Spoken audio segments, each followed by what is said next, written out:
At some point there, Dr. Messer decided that he couldn't stay at home.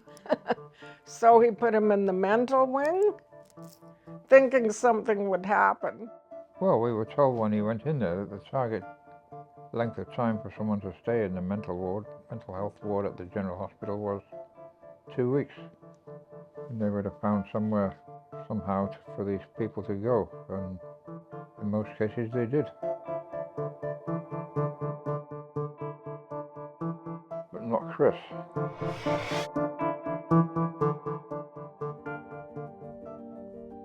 I had a very hard time with pregnancies. I lost 6 babies, and the only ones that survived was the first one, and then Chris, he was born 4 months premature. At that age, that was the absolute youngest you could maybe be born and survive. He went to an ordinary school at the age he usually would, and by that time we had realized that he was different somehow. I could tell the teachers wanted to tell us something, but they never really said too much. And then we went down to the States for half a year in Kansas and had a very good teacher there too. This was sort of preschool. And same, you could tell she wanted to say something, but she never did. It's quite a long time ago because he's now 45. But we finally decided that we should be doing something, and we went and saw a teacher who ran a separate program. Oh, I just felt terrible about it. It was so hard to accept that your kid's not normal. Well, there were several classrooms in this school for kids with disabilities, and he went in there, and just overnight he was just totally changed. He was so happy, and the teachers were there because they wanted to be and, knew how to instruct them, and it was just wonderful. So I eventually became a lot more interested in autism, and I spent quite a time on the committee of the Regina branch of the Saskatchewan Autism Society, whatever it's called. Once he got to high school and more or less beyond, kids move out of the family home, and so we started looking and found out it was really difficult. We ran into a brick wall. So he went for one day, and the people, and we can't even remember what organization it was, but I guess they just said, okay, unpack, and they did nothing. And he was just left. He was beyond himself when we saw him the next day.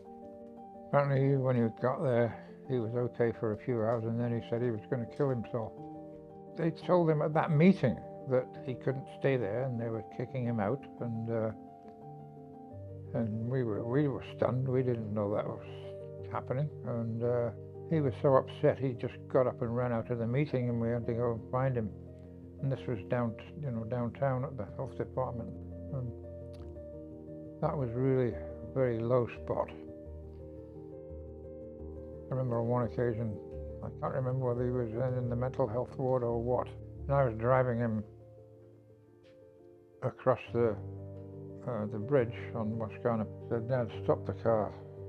So I stopped the car, and he just jumped up and said, "I'm going to jump into the lake." And he did get as far as the shallow water, and it must have been cold or something because he gave up the idea.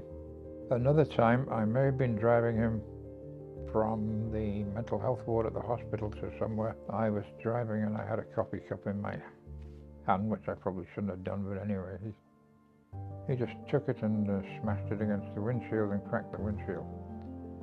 And at that point I realized that we just couldn't keep him. We couldn't entertain the idea of having him at home anymore. At some point there, Dr. Messer decided that he couldn't stay at home. So he put him in the mental wing, thinking something would happen. And so gradually we got accustomed to the idea that he was in there for a while. We used to go and see him every day. Well, I went 3 times a day. It was in their 19 months.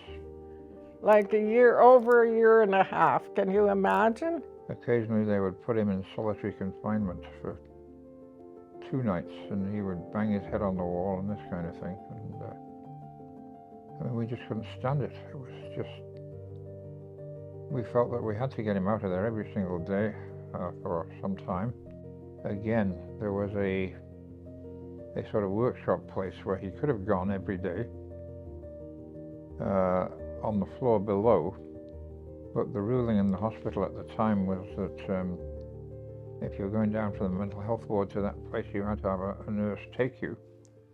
And they claimed for a long time that they didn't have anybody to take him down there, so he couldn't get down there. And for most of them, that was an approach that didn't work at all. The problem with the hospital and the mental health ward there is that there are fairly strict rules as to how you handle people. They are working in a rigid hospital system, which, when we first started going there, looked almost inhuman, you know. And as for this idea about putting mental health patients in solitary confinement with solid walls they can bang their heads on and so on, that just doesn't work.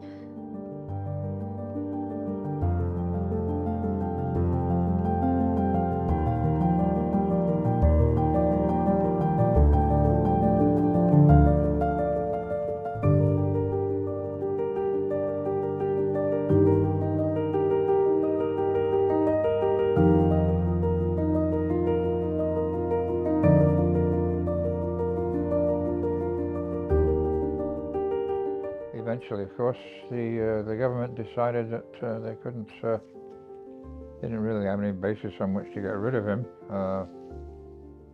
So they decided what they would do was get rid of the health districts in Saskatchewan. We had all these meetings with different groups of people, and it was quite stressful.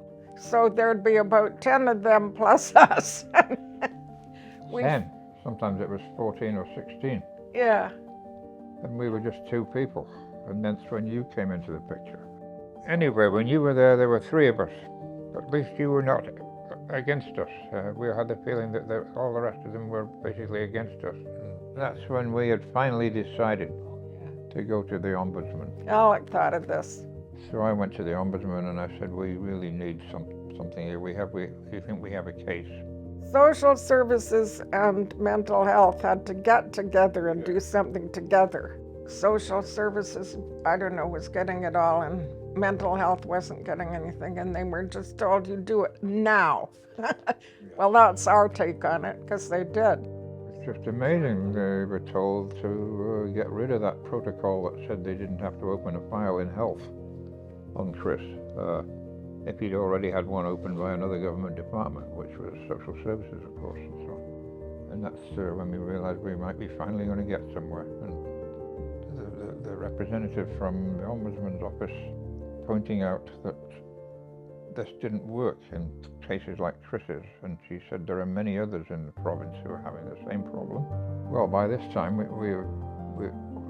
Dr. Messer's one of Dr. Messer's social workers had found this program that she thought would suit Chris quite well, and that was COR. You know, I've just heard of this place, and its name is COR. This is her tone. And you know, I think this just might be a fit for Chris. Everyone who works there cares about them, and they work as a team. You know, they don't just have heard about them, they know them personally, and everybody cares and are so friendly. They know they're loved, they know they care, you know, whatever level. You see all the different levels of kids when you get together in big groups, and they treat everyone as individuals and have certainly I know they meet and discuss their needs, you know. It was so wonderful to finally be able to relax. We knew he was looked after, and we knew they liked him, and we knew they did whatever they could for him. Well, the most satisfying thing was, of course, that we didn't care that we won, in a sense, but the most satisfying thing was to know that we had helped a whole bunch of people who we didn't know, but we knew there were quite a lot of them because we'd heard about some of them by now, and they were having the same sort of trouble as we were, and they didn't have the resources that we had, or the money, or the training, or anything. But I mean, you have to learn where to go, and you have to realize there are places you can go, and you have to find out what they are, and then you have to do it. I went into the office of the downtown chaplaincy one day and said, "Bonnie, we won our case." And she was just overjoyed. She just jumped up and said, "Wow, you did it." And I thought, he's not the only one that we're helping. We are obviously helping a whole lot of other people in Saskatoon, in North Battleford, and anywhere where somebody is a single parent and has got a kid who's having problems in school, and I suppose we just thought we'd done some good.